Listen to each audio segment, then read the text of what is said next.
Hello, and welcome to this edition of Gamma Secure, where we help you understand the evolving threats and how our managed detection and response service helps you with the humanizing of cybersecurity. My name is Jason Simper, and I'm the Cyber Business Director here at Gamma Communications. And today I'm joined by Martin Kramer from KnowBe4. Hi, Jason. It's my pleasure to be here today. So Martin, thank you for joining us today. Can you tell us a little bit about your role, what it is you do for KnowBe4, and how you help partners like ourselves?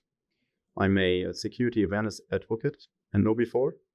That means I advocate for a better understanding of the human aspect in cybersecurity that is often still not fully understood in the ways that we need it to be understood. Okay. So that means I come up with creative ways of talking about it. I do that at events, trade shows, fairs. I do it in writing also, and of course in a podcast like this one today. So making it relevant for people, everyone able to understand how the humanized, the cybersecurity protection is managed by KnowBe4. Absolutely. Excellent. Okay. Well, I'd like to start with one of the hot topics, obviously, AI. Mm-hmm. AI is talked about in all different aspects of the service provision that we provide. And we look about it in service in terms of social engineering for you.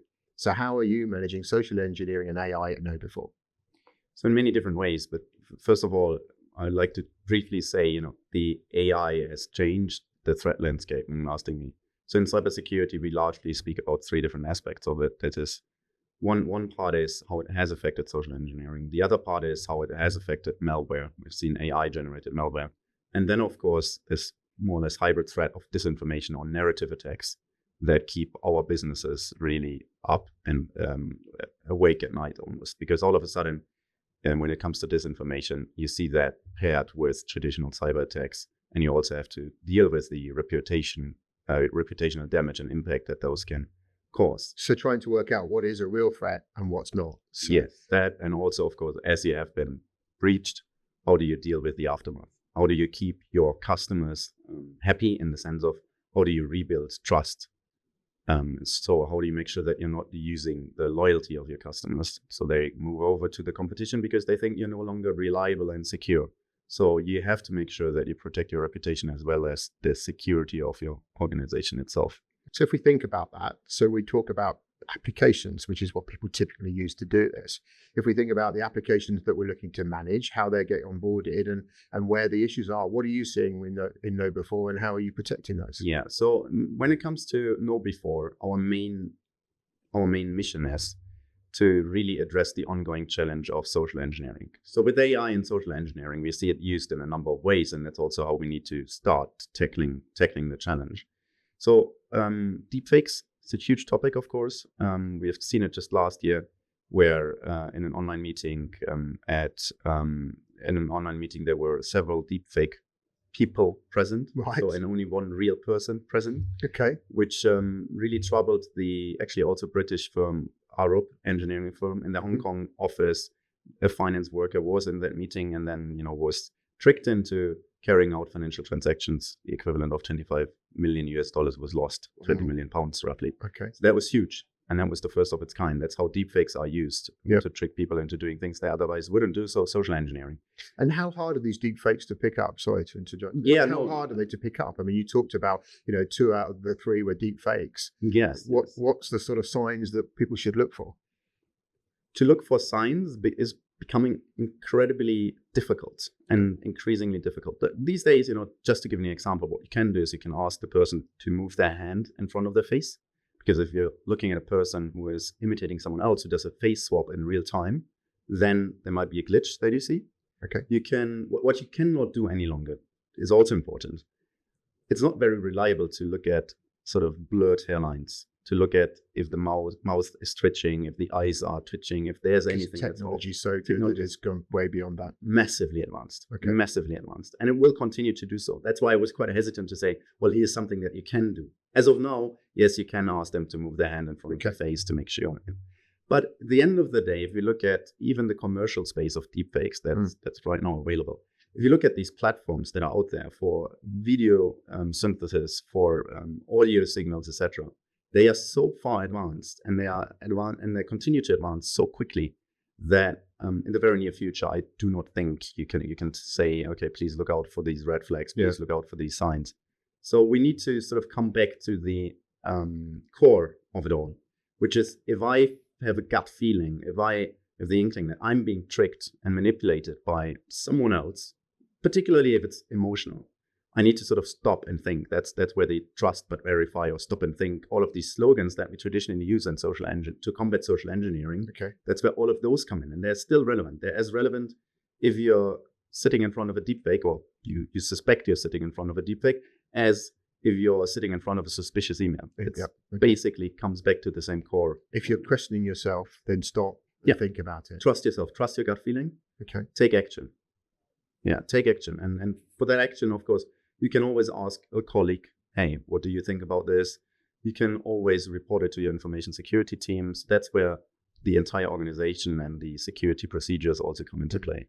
So the level of sophistication is increasing so fast, a bit like cybersecurity in itself.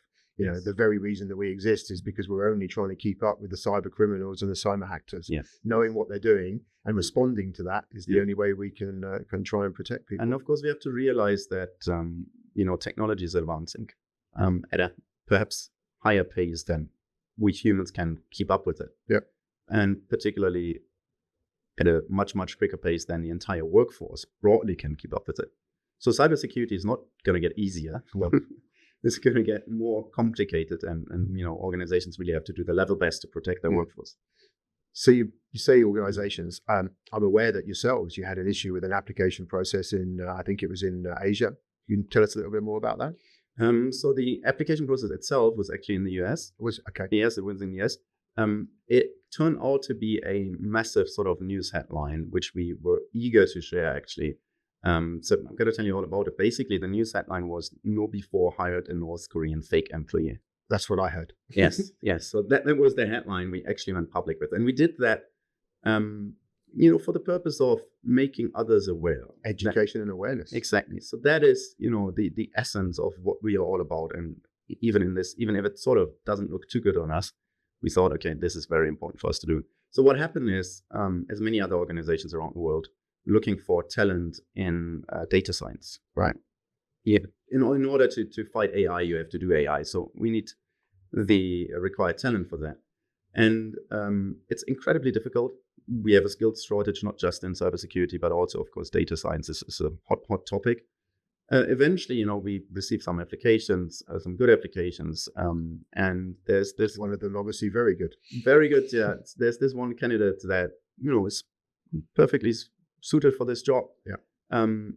Goes through all of our standard procedures. So at the time, you have to imagine these are obviously sends the resume, got references on that, has a valid social security number in the US, has all of the documentation in place, and then goes through a series of 4 online interviews on Zoom. And then actually did some face-to-face, video-based interviews. Face-to-face interviews. Wow. So back to the point you were saying, how hard it is to decide the person in front of you on the screen. Wow. And then even because it's a software engineering job or like data science job, so there are challenges, coding challenges. So manages to complete all of these tests and then effectively probably get some high scores considering good scores and everything. Good scores and everything. Good profile, good scores and everything. Yeah. And we hired that person fair and square. So at the time, the person was, or we sort of referred to him as Kyle.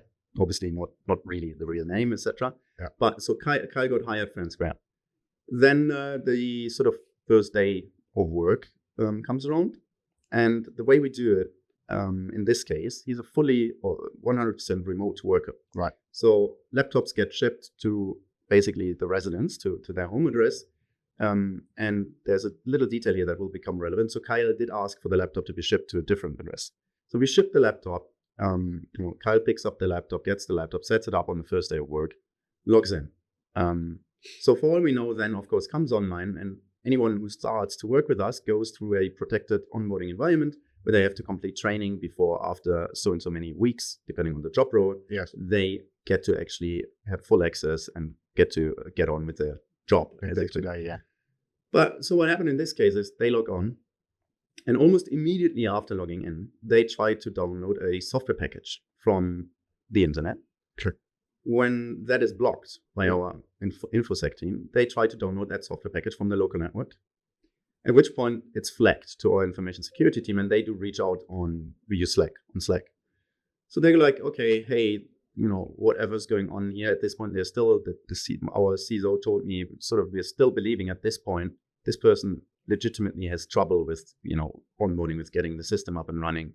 Your own organization had the security controls in place, so you recognized that something wasn't right. Yeah, so we recognized something wasn't right. So we reached out to him, and he said, well, I've got some trouble with my network connection, just trying to sort it out. That's why I'm sort of doing stuff on the local network as well, and trying to update my router, actually.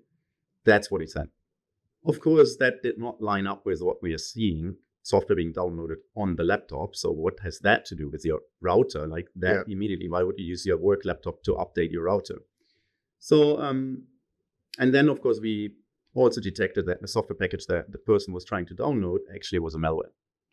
So then challenged with that question of, your story does not line up, the person became unavailable on Slack. Then we observed that the same person was trying to clean up some log files, so trying to cover their tracks. Yeah. And the information security team ultimately isolated the account and shut down the access. So at no point did the person actually manage to install the malware or get access to our network, let alone any data. Yeah. So by no means was that a data breach, but it was an insider, because we had hired Kyle at that point, fair and square, who tried to install a remote access software, as we learned later. And then we almost immediately reached out to Mandiant, our friends there, who helped us to investigate, and the FBI. That's when we learned this person most likely was part of a remote worker scheme that's run by the North Korean regime. So I was going to ask, was it part of what you think is a bigger risk and a wider scheme? Yes. So they then told us, okay, hang on, you might have just fallen victim to, one of these remote workers. And that's when we learned what that entire scheme is about. So effectively, FBI has released a while ago a list even of stolen identities that are used for the scheme. So anyone who's wondering whether they are affected by it, go check out the FBI information on it. That's good information. Yes, absolutely essential. So the scheme, just quickly, I can tell you how it works. Now, Kyle actually used a manipulated picture. He had a face swap picture, so that the picture on his CV, details off of the internet, and use those. The stock picture of the internet that you can actually find as a healthcare official, also on Amazon for book reviews, also on an insurance website. So it's all over the internet, that picture. But the face swap was just good enough so that when they did the video interviews, when my colleagues did the video interviews, it didn't really flag anything then immediately. But ultimately, the way it works is Kyle might sit somewhere in China, most likely, or in some other country. And Kyle might not have been the same Kyle who appeared in all of the interviews. Okay. To be even more confusing. Yes, to be even more confusing. And Kyle definitely was never in the US. But we can tell from other news stories that there are sort of people in the US who run laptop farms. So they facilitate the entire process. That's why the laptop was shipped to a different address. So the laptop was shipped to one of these farms. US citizens then take the laptop to set it up, try to install the remote access software. Yep. And then the remote workers, who are mostly located somewhere or perhaps located somewhere in the China region, then log onto these laptops and actually work for the companies that they apply to. Now, the goal, the angle here is financial gain. So they just want to earn their salaries fair and square. That's the first and foremost, the most important point.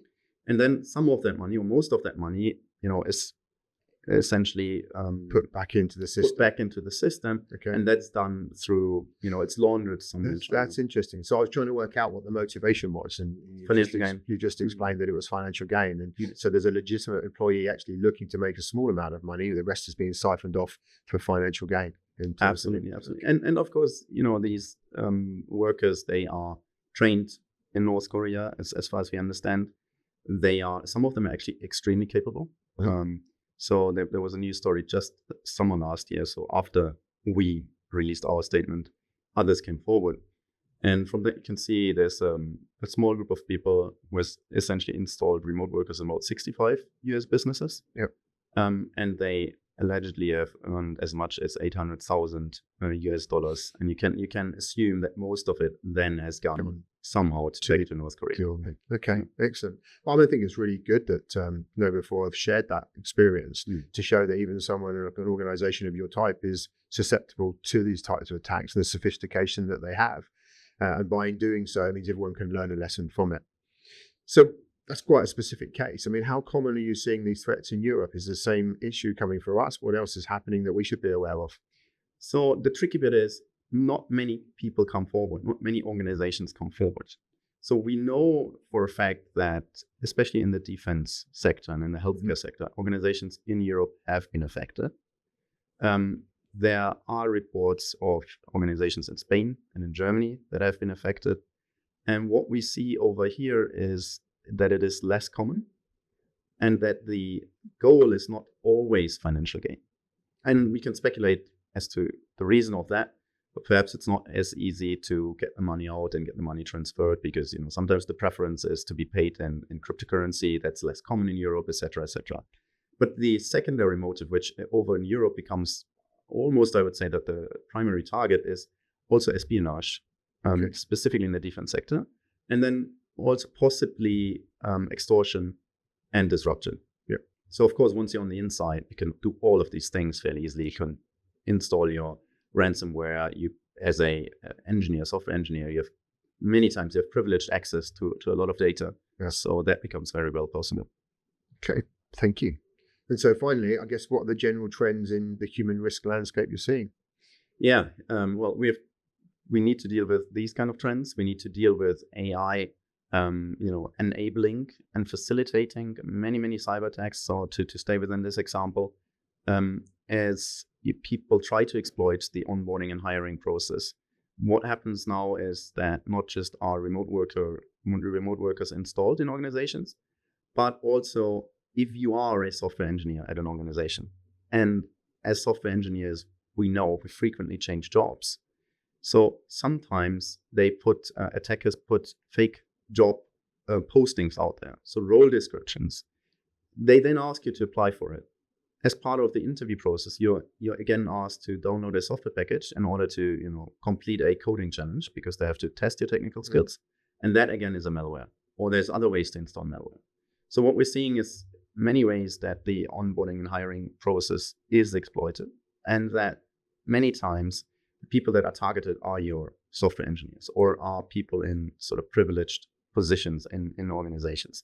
And AI facilitates this by scraping data from the internet. So that's how the attackers identify the victims, by, of course, crafting the emails that you need, using the deepfake videos to get through, the interview processes, faking voice, faking phone calls. All these ingredients make it more easy, make it way more accessible for attackers also. And much harder for us to spot. And much harder for us to stop, of course. Thank you for that. It's really interesting. So you can see how organizations that work with us can use our MDR service to include the services that you offer to give them that broader spectrum of protection. And that's absolutely essential, because what we are seeing is technology alone is never enough. Mm-hmm. Right? You always also need a very well-defined process. Yep. And you need to train your employees. And that is really where the area of human risk management is headed. You need to fundamentally understand what you're doing is you're managing cyber risk. And for the highest priority of risk, which is the most likely and the most impactful if you're looking at the risk assessment, you need to have people, process, and technology measures in place. Yeah. Now, what has happened over the past few years is that is more and more understood. It used to be that people were like, okay, well, there's social engineering, that's human risk, let's address this through training, and that's done and dusted. Yeah. Now we're seeing that's no longer enough, because deepfakes, difficult to spot. You can't rely on technology to spot them for you, and you can't rely on people alone. So you definitely need to have a fallback, which is a good process, and you have to have the training so people do remember to do the right thing at the right point in time. And that's where the challenge comes for some of the organizations, because they don't have that broadness of skill set or capability. they might understand their business, but not necessarily the technical delivery. So Absolutely. working with Gamma Secure and yourselves gives them that augmented incremental value. Yes. Excellent. Okay. Well, we're running an event, Martin, called GX, which is our experience in May at Queen Elizabeth Centre. And I know that your organisation is there. Our customers can look forward to coming hear more about what you do and the services that you provide. So thank you very much for that. Thank you. Thank you for having me today, and looking forward to the event also. Thanks. And thank you very much for joining today. And we look forward to the next edition of Gamma Secure.